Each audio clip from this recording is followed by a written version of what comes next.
An inaccurate remark about former Prime Minister Boris Johnson in the most recent episode of Have I Got News for You, which aired on Friday, December 5, received numerous complaints, leading the BBC to issue an apology.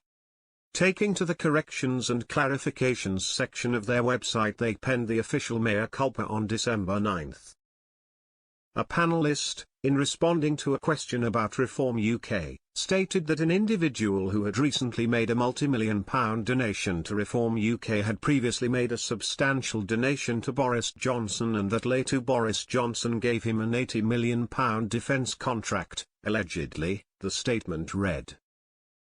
In January 2023, it was announced that the Ministry of Defence had awarded a contract of this size to a company in which the donor was a shareholder. However, since Mr. Johnson held no position in government at the time, it was incorrect to claim that the contract had been awarded by Mr. Johnson. We apologise for this error, they concluded.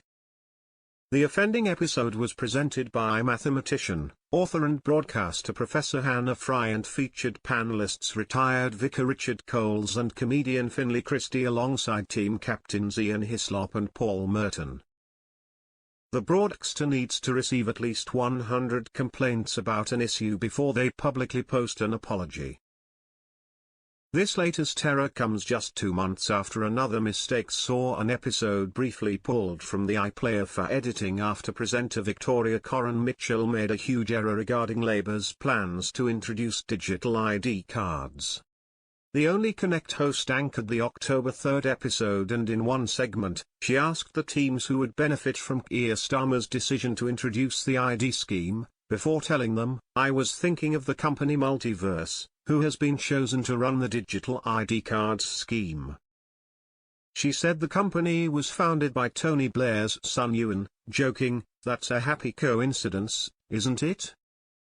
But the claims were debunked by fact-checking company Full Fact, which stated, "This isn't true, according to both the government and Multiverse, which is an upskilling company, not a software developer." It added, "The government has not announced any partner for the project. It's understood the government expects digital ID to be designed, built and run by an in-house team, not outsourced to external suppliers," although there has been some media speculation about whether the scheme may create opportunities for other tech firms. The information seemingly came from viral social media posts, but Full Fact reports that there is no evidence of Blair's son or the company being involved in the project, despite Tony Blair's public advocacy for the idea in the past. At the time, a BBC spokesperson told Express.co.uk, "This week's Have I Got News for You contained an inaccurate story about Ewan Blair's company, Multiverse, being chosen to develop the government's contract to produce digital ID cards.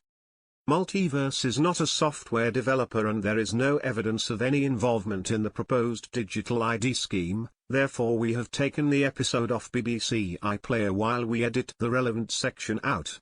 We apologise for this unintentional editorial oversight."